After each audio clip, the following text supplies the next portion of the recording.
Welcome to the Trade Thrive podcast. This is Tanner, and we're going to talk business, sales, marketing, and everything in between.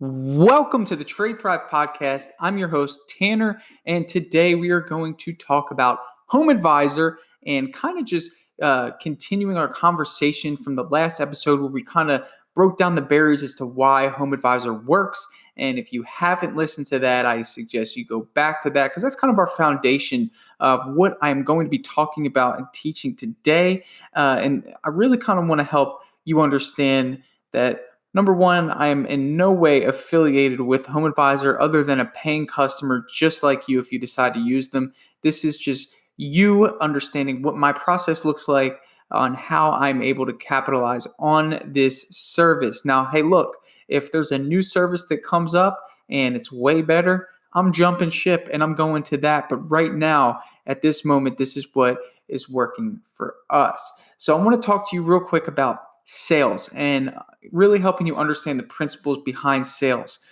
In order to make this thing work, we have to understand what it is that we're actually getting. And I think if you go into Home Advisor with the right approach, you won't be disappointed because everyone gets disappointed with bad leads. It doesn't matter what industry you're in, and you're going to get them. And by bad lead, I mean somebody that is not interested in your product or service, but submits a request for your product or service that you have to pay for. That's a bad lead. And, we get them. I get people that tell me they didn't mean to hit the button. Oh, I was just looking for a price virtually. That they thought maybe that they pressed the button and put in their address, a calculator would shoot a price out to them. Saying that, oh, well, we don't live here anymore, or just whatever it is that's just like, and we can't decipher whether or not they're lying or whether or not, they're telling the truth. And, on the other side of the phone, we're like, well, we just paid for this lead. Hello. And then we get mad at Home Advisor. So that is just representative, of a small portion of the people that we actually get contact information from. And I don't let that skew my opinion or stop me from reinvesting just because of that small amount of people that are truly bad leads. Let's talk about a good lead. A good lead is somebody that is interested in your product or service. That is it. That's all Home Advisor owes you. And there's a pause there for a reason. That is all Home Advisor owes you, is someone who is interested in your product or service, not somebody who's guaranteed to buy, not someone that is 100% committed, not someone that is, has been planning about this and budgeting.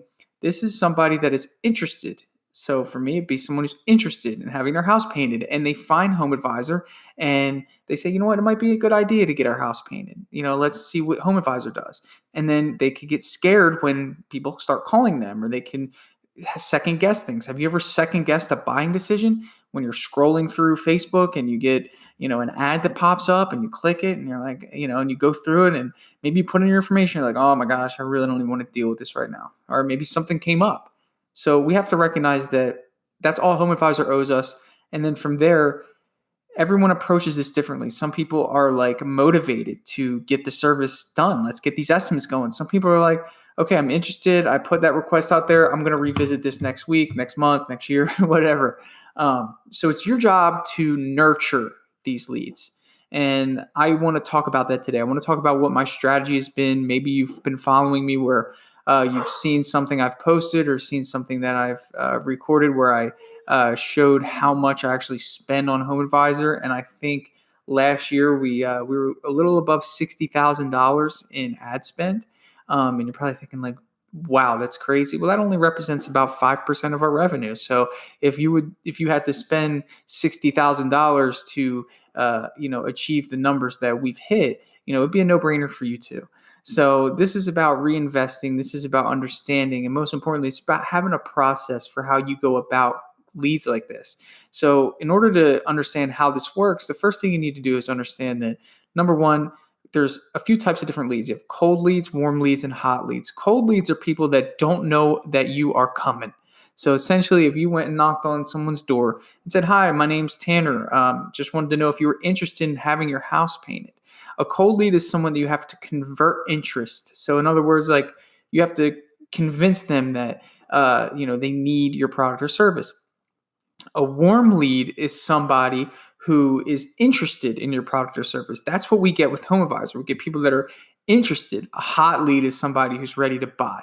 So you might get a couple hot leads, but majority of the people you're going to get are warm leads. And by ready to buy, that means they walked into your door and are ready to hand you money. Now with our industry, that doesn't really happen. But I don't want there to be, this like super fine line. I mean, you could get some hot leads, people that are just ready to go. That might say, you know what, we looked at your reviews, we're ready to buy. So that happens. But majority of the people that you're going to have to do is they have interest and you have to convert them to a hot lead. You have to convert them to somebody that wants to buy. But it's all about your approach. If you want to master HomeAdvisor, if you want to master any paid lead service, you need to have a system on how you nurture these leads. And I want to tell you a quick story about how I learned about leads and how I built this muscle to kind of just be numb to rejection. Because when I get leads, I make phone calls like you wouldn't believe. And it all started back when I used to sell life insurance. Now, if any of you have ever sold insurance, you know that nothing's guaranteed and you have to hustle. And one thing that I was thankful for is that my health insurance agency did send out these, I think it was like these cards that people filled out requesting information on changes in Medicare. And we were health insurance agents too, but it still was like a lead. They didn't know that we were also going to try to sell them life insurance. We'd give them the information they requested, but we were also going to be trying to sell them life insurance and other products. What this was is just someone who's interested in something that we offer. And what would happen is that, Monday morning, I'd look at my schedule and there'd be nothing on it, and it was up to me to fill that schedule or else I wouldn't make any money, right? There wasn't a such thing as a salary. There wasn't such thing as hourly. This is sales. And any of you who have been in sales, you have to recognize that is sometimes the reality is that you might not make any money. And that's kind of scary. So it motivated me. And I was very, I was living paycheck to paycheck at that time. So for me, it was like fight or flight, So I had to get over rejection really fast. And what they would do is they'd give me a stack of these leads. They could have been leads that are a year old. Okay. People don't even remember filling this thing out. Okay. I'm talking about a stack of 50 people that have no clue that they filled this out. A lot of these are senior citizens. A lot of these, people fill it out, mail it back, done. And maybe they're like, man, I've never heard back from that thing that I filled out. Well, guess what? It actually turned out to be, me calling after so long. And I would call and call and call and call. And I would get all sorts of rejection. I really would. I mean, it'd be like, how'd you get my number? Oh, I didn't request that. And it started with my approach, because when I first started, I'd be like, hi, Mrs. Jones, like super, I would say I lacked confidence when I made these calls. And, people are smart and they know when, they're being solicited. So they kind of just picked up on the fact that I wasn't confident in my approach. And I'd be like, hi, may I speak with, Mrs. Jones? And it sounded so robotic. And I'd be like, hello, my name is Tanner, and I'm calling because, you filled out this form requesting information on Medicare. And it was just like so robotic. And looking back, man, I'm thinking, geez, I understand why people didn't press forward with me. And then I kind of started picking up on it. And I'm like, oh, okay, I got it now. I have to guide people. And it wasn't a matter of manipulation, but it was the fact that I did have a request from them. They did request the service. That's number one. They were interested. So I'm not convincing someone to do something that they weren't interested in the first place. So I felt okay with that.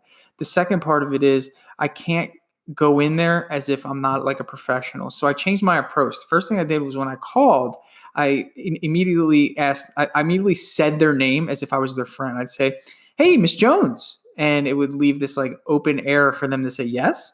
And it's so funny because if you've ever done that, you know what I'm talking about. People say yes, and you want to get that first yes out of the way, right? And it eliminates the skepticism. So imagine if someone called you and says, hey, John, and just kind of left it open like that. Yes, like hello, like it's just out of the normal, and you have to come across with that confidence. So I did that, and from there I was able to kind of just squeeze my way into a conversation. I'd say, hey, I just want to let you know we did receive your request to receive some information on Medicare.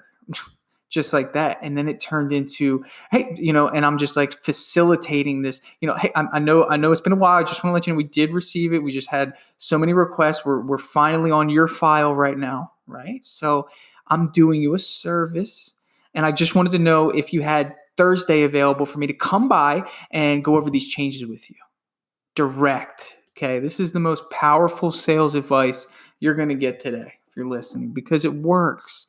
And my approach was so different. Think about how powerful that is, right? So, Mrs. Jones, and you leave that open, and then yes, and I'd say, hey, we did receive that request you put in, so I'm validating the request. I'm giving them, I'm validating my reason for calling. So, I'm doing a service that they requested. And then what I'm doing is I'm directly shooting out a date, right then and there. Hey, I just want to know if Thursday worked okay for you. So instead of saying, well, do you mind if I come out this weekend or this week to go over the changes in Medicare? And you just leave it. If you make people think too much, they're going to say no. And a confused buyer always says no. So they're going to be like, well, I don't even remember filling that out. So I just learned that I had to be direct. And then I took this same approach to car sales, because they did the same thing. We had a stack of leads. Again, I look at my schedule. I look at my sales for the month. I'm like, man, I got to kick it into gear. I got to get appointments. And instead of saying, hi, Mr. Jones, this is Tanner from Toyota. It's like, hey, Mr. Jones, just want to let you know this is Tanner from Toyota. I'm reaching out to you because we are looking at your file here, and it looks like, you came in for service not too long ago, and we're seeing that you have X amount of payments left on the vehicle. Just want to let you know that we do have a program right now. It's called the Amnesty Program. And what that's going to do for you, sir, is it's going to allow you to trade up 2 model years in the same vehicle, and you're going to be able to keep the same payment. That's something that we're able to offer you. I was hoping to see if maybe you had Wednesday available to come in and discuss this and maybe even take a test drive. So that approach transitioned there. So now I want to talk about Home Advisor. Okay. So when it got to Home Advisor, I already knew the game plan, right? I came in with this mentality is like, oh my gosh, this is so much different because I'm getting these leads of people that are genuinely interested in this service at the time that they're interested. That's the big difference, right? So with my life insurance leads, I get a stack of leads and I don't know when they requested it, right? And the same thing with the car leads is that, again, they could have had that service months ago, and I'm getting that file from the service department, that tells us their vehicle information and all that stuff and all that. But with Home Advisor, I'm getting the lead at the exact time that they're putting in the request. And that is why it's so powerful. So again, I want to hit on what I'm doing. The first thing I'm doing is as soon as that lead comes in, I'm talking within 5 minutes, I'm picking up the phone and I'm calling that lead. And I'm calling that lead as someone who is facilitating a service. Hey, Miss Jones, opening it up with their name, getting them to say yes. And then from there, it's Tanner with Premium Painting. I just got your request on Home Advisor. I want to say thank you for requesting us to come out and give you a painting estimate. Just wanted to touch base, ask you a little bit about the project. So from there, they'll say, oh, well, I want this, and this. Great. I have Wednesday available. Does that work out okay for you? And I'm like, oh, no, I have doctor's appointment. Okay, I have Friday available. Does that work out okay for you? And I'm just shooting out dates. And what I'm doing is my only goal there is to set the appointment, and they'll ask, oh, well, what kind of prep work do you do? Oh, we're going to cover all that during the estimate. Oh, well, what kind of paint? Oh, again, we use Sherwin-Williams, but we will cover in detail, everything in the estimate. We kind of just want to get a feel for your project, see it in person and all that stuff. And my ratio to estimates is insane, because I'm not coming in like I'm not a professional, and I know that there's a lot of you out there who may be approaching it kind of timidly, and I'm advocating to you to stop doing that. And I want you to start advocating with confidence how to facilitate the service that they requested. Think of it as if you work for Home Advisor, because that's the thought of a lot of people is that, you work for Home Advisor in a way, like you're a partner with them. So it's like, oh, okay, I can trust this company. Okay, they're coming out. They're going to do this, and this. Great. And the thing is, you need to call fast, because you're going to get people in that moment, in that emotional moment where they made that decision to request and hit that submit button. They hit the button.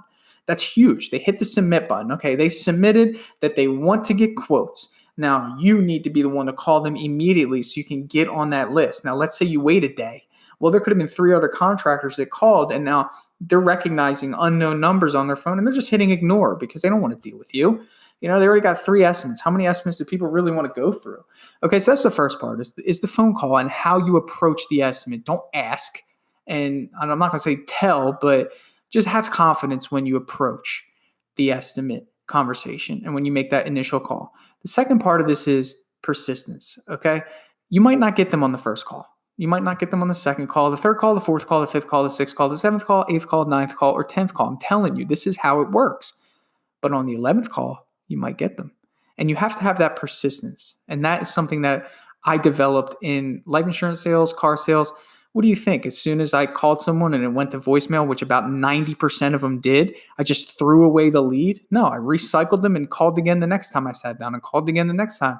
And there's no better feeling. And it's only going to take you one time to go through making phone calls to a lead for them to finally answer. And then for you to be like, oh, okay, this is how this works. I got it. Okay, so that's another thing is persistence. Now, I want to talk to you about the other side of this. Now, a lot of you who follow me, I have a bunch of you that signed up for Trade Thrive Automations. And I want to tell you how I started this, why I started this, and how important it's going to be for you to truly be successful. The first part of this is that we know that people enjoy texting and emailing way more than they do answering and talking on the phone. It's just the way things have changed. So what my automations do is I'm able to integrate Home Advisor with the CRM. And what the automations do is they send out an email and a text message within seconds. So as soon as that Home Advisor lead comes in, boom, we send out an automation that shoots into my CRM, triggers the email, sends out to them, and it sends out a text message. In that email and in that text message, there's a button for them to click or a link. And in that link, what it's going to do, it's going to send them to our scheduling page. And our scheduling page has the available dates and times for us to schedule an estimate. So there's times where I'm going to get a lead at 7, 8, 9 o'clock at night. And who wants to call at 7, 8, 9 o'clock at night? Sometimes on the weekend. And, you don't. It's not really professional. So what's great about it is I have people that book themselves at that hour immediately. So imagine pressing the button and then boom, premium painting shows up on my phone. Wow. First thing you're thinking of is that company is efficient. Second thing you're thinking of is, wow, that is awesome because I don't have to talk to anybody. Then it has a link to their reviews and you can do all sorts of things. So that's what automations are. But the cool thing about it is that if they don't book on the first time, another emails goes out the next day, and then the next day, and then the next day, and then the next day, and the next day. So not only is my emails dripping in every day saying, hey, we got your request. Are you interested in getting that painting estimate? You can click the button below. Not only is that happening, but I'm still making phone calls as well, knowing that I'm still getting them in some area, which is either that email or that text message. So that has been the strategic game changer. And I set that up for other contractors. That is what Trade Thrive marketing is that we give you the CRM, we give you all the emails, we customize it to your business, and then we bridge everything together and make everything work where all you have to do is literally, input your contacts, move them from stage to stage. Everything just works. So that is what that is. But that's been a huge advantage for me because I used to, and this is why I started this, is because I used to copy and paste emails from my note app in my iPhone. I would literally write emails and just copy and paste them, change the name, and, just copy and paste. I'm like, oh, dude, there's got to be a better way, and I created this, which has been huge. And everyone who's been a part of it, and if you're listening to this, maybe you can write up a little review in the podcast or something. I don't know, but I don't do a good job of asking for reviews. I really don't. I just know that it works. And, if you're using it, the benefit. It's awesome. Like you can't beat it because it's just communicating with your leads for you automatically. And people are booking estimates automatically without you making a phone call. So it's doing the job of an admin for like not even 1/100th of a percentage of the cost. It's insane.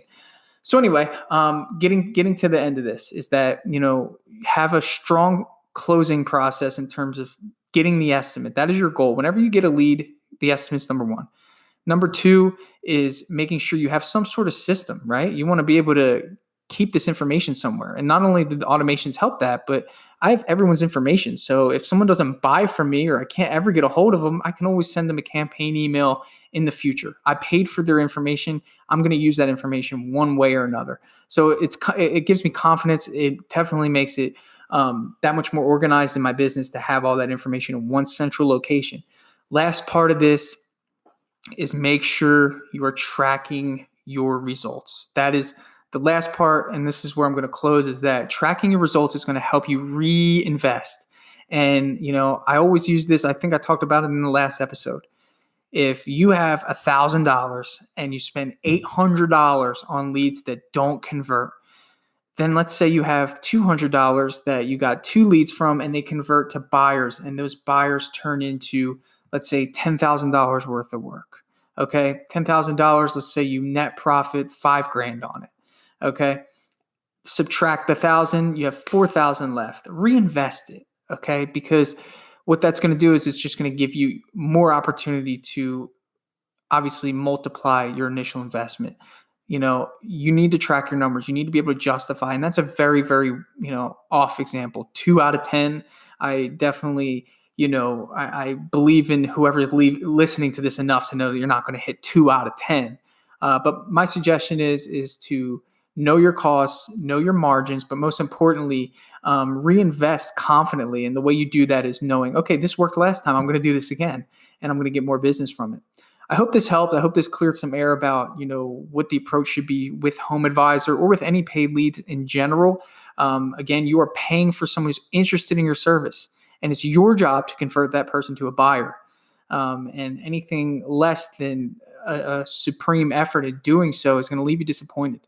So this is the Trade Thrive podcast. Always a pleasure jumping on here, giving information, advice, and encouraging you to try new things. Don't be afraid to invest.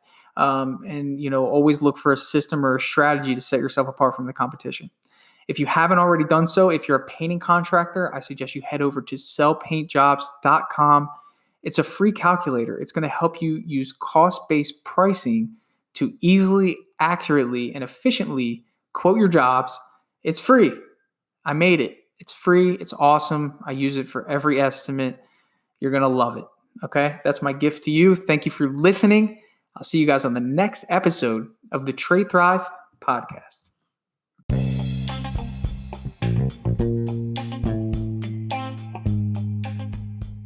Thank you for joining us on the Trade Thrive podcast. My name is Tanner, and if you haven't done so already, head over to tradethrive.com. Take a look at some of our contractor courses designed to help take your business to the next level. Till next time, this is the Trade Thrive podcast.